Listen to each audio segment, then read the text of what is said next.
And hello and welcome to another Xterra video where I work on my truck. Sometimes I'm successful, sometimes I'm not.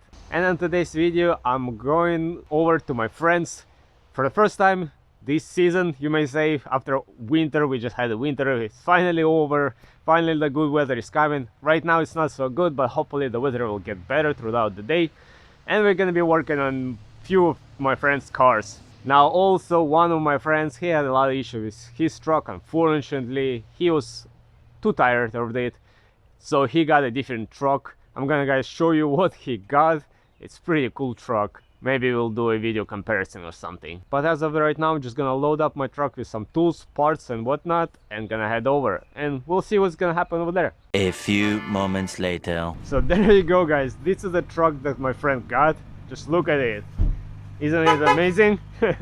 It's a Ford Raptor on a 37 tires right away from the factory, with a rear locker and a front locker already all built in. You don't have to MacGyver anything.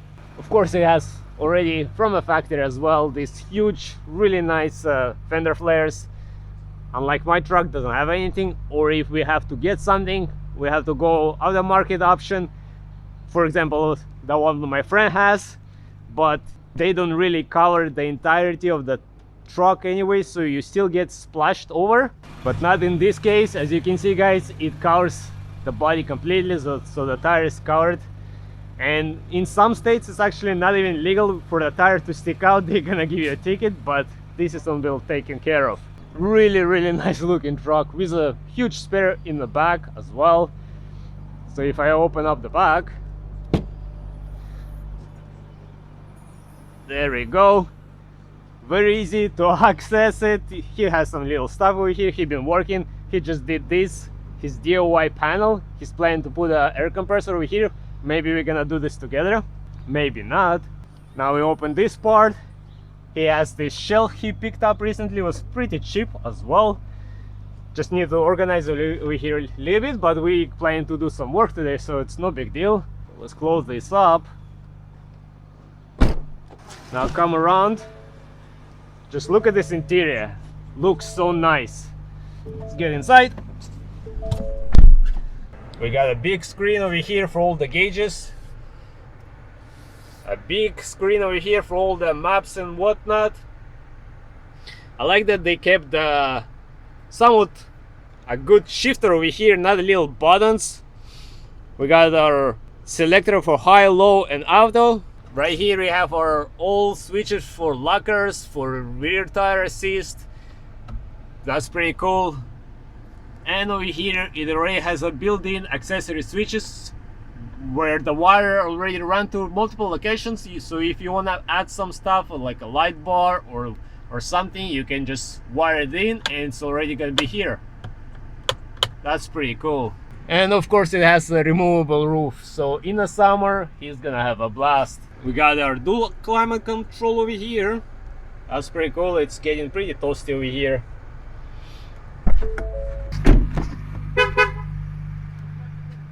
Now in the back, plenty of space over here. Plenty of space over here. The handles over here. Again, removable rooftop. Very nice. Now let's pop up the hood. And there we go. There is the engine. It has an engine.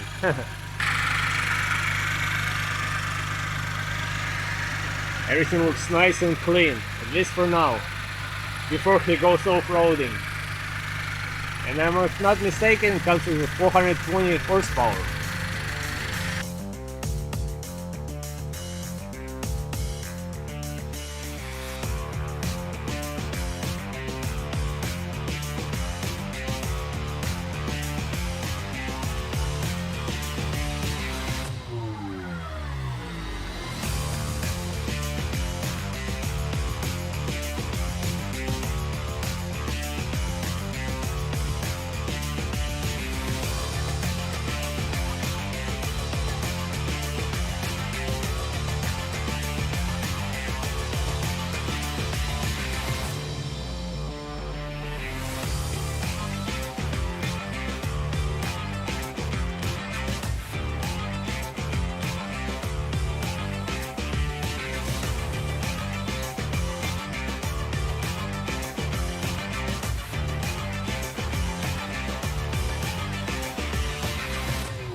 Alright guys, so we are here with my friends again, and my friend just installed this massive D1 off-road big brake kit on his front tires and his rear tires. I'm gonna include the pictures how they compare to the stock brakes.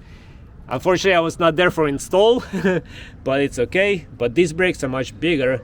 Now the calipers also comes with 2 bleeder valves, so instead of bleeding it 4 times, now you have to bleed it 8 times, but it's no big deal. They look way bigger, they look much massive. Now he also had to change his rims to accommodate for bigger brakes, but that was his plan all along.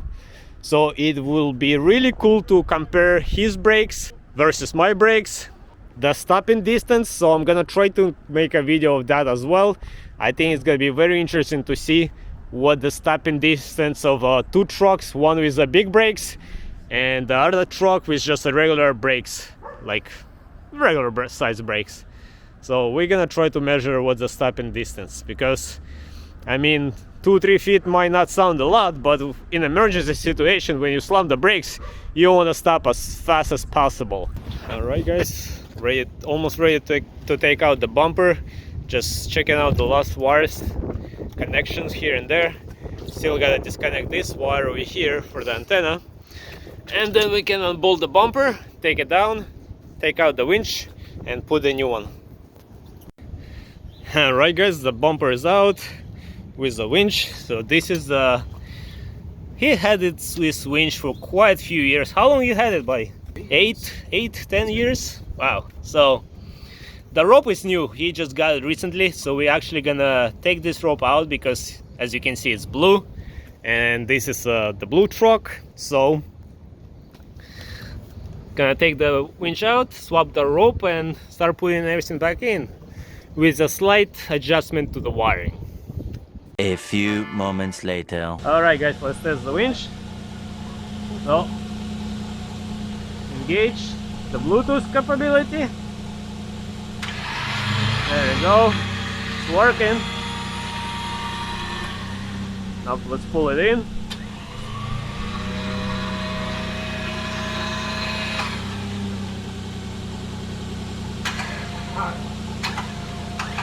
There we go, it works, nice.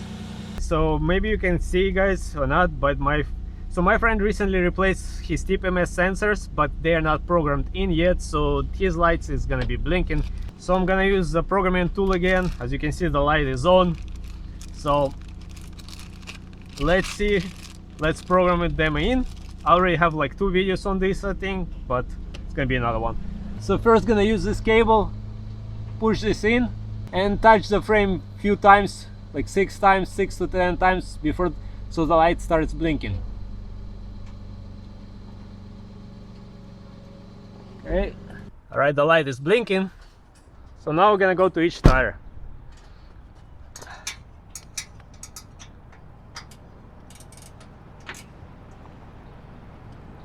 Okay, next one.